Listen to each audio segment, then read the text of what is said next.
ازيكم عاملين ايه؟ يا رب تكونوا بخير. انا كريم فؤاد، والنهارده هنعمل مع بعض تشاينيز فرايد رايس، اكله صينيه مشهوره جدا في كل العالم.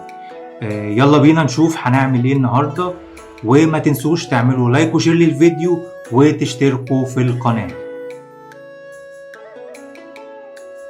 في طاسة سخنة يفضل تكون كبيرة وغويطة، هننزل بشوية زيت وبعدين هننزل ببيضتين.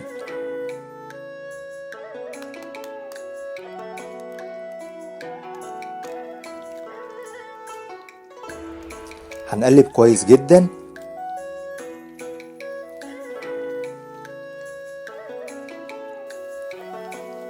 وأول ما البيض يستوي هنفضيه في طبق ونسيبه على جنب. وفي نفس الطاسة هننزل بالبصل ونقلب لحد ما يتبل.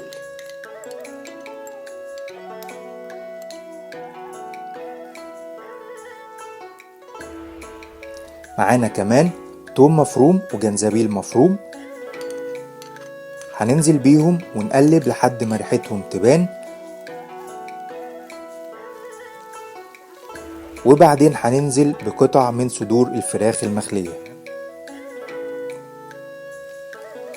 بالنسبة للكميات يا جماعة زي ما تحبوا، وطبعا على حسب عدد الناس اللي هتاكل.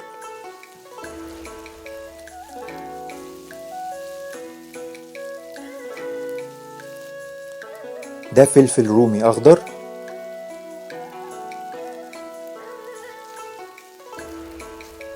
وده فلفل حار، واللي مش بيحب السبايسي طبعا أكيد ما يحطش. معانا كمان شوية بسلة وجزر مسلوقين،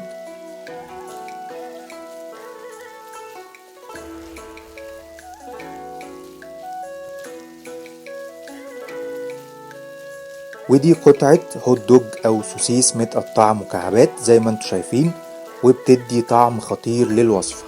هنتبل بقى بشوية ملح وشوية فلفل أسود.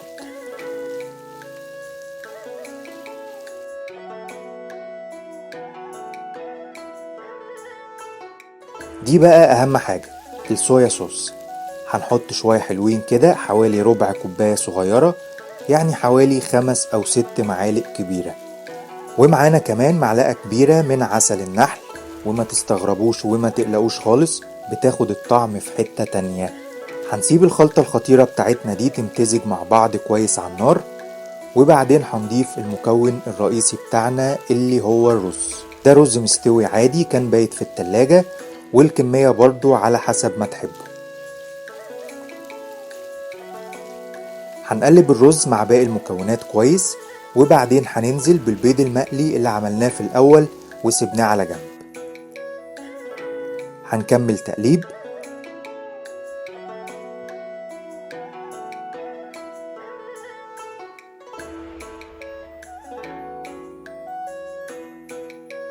وهنعلى بالتست أكتر، وهننزل بشوية بصل أخضر متقطع بالشكل اللي انتوا شايفينه ده. وأهم حاجة النار تكون عالية ونبقى سامعين صوت الشكشكة الجميل ده. طبعا هما يقعدوا يعملوا كده طبعا. بس ايه ده؟ تصدق دي شكلها نفعت. اهو. طبعا بس هي تقيلة. انا بقى جربت اعمل كده امبارح، الطاسة فاضية، بس ايه، وقعت مني، كانت هتتكسر والايد هنا اتخلخلت شوية. خلاص كده وصفتنا جاهزة. هنقدمها في طبق التقديم ده، ونزينها بالبصل الأخضر ورشة بسيطة من السمسم.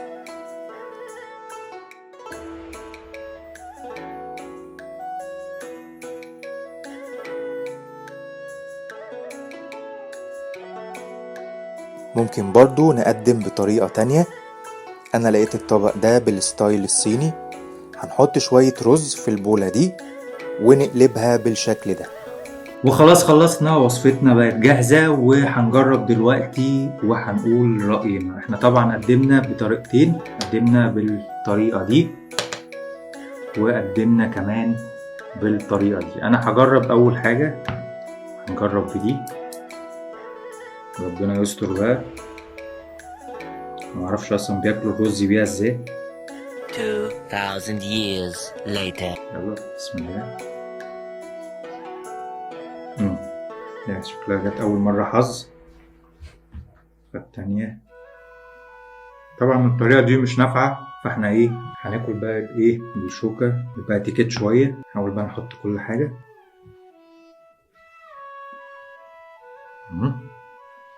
السلام عليكم.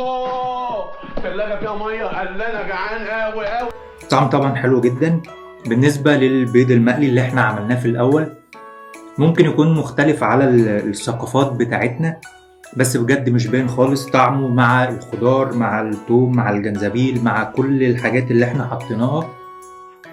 طعمه متوافق جدا مع الطبق ككل. اتمنى تجربوها ومستني تقولولي رأيكم في التعليقات.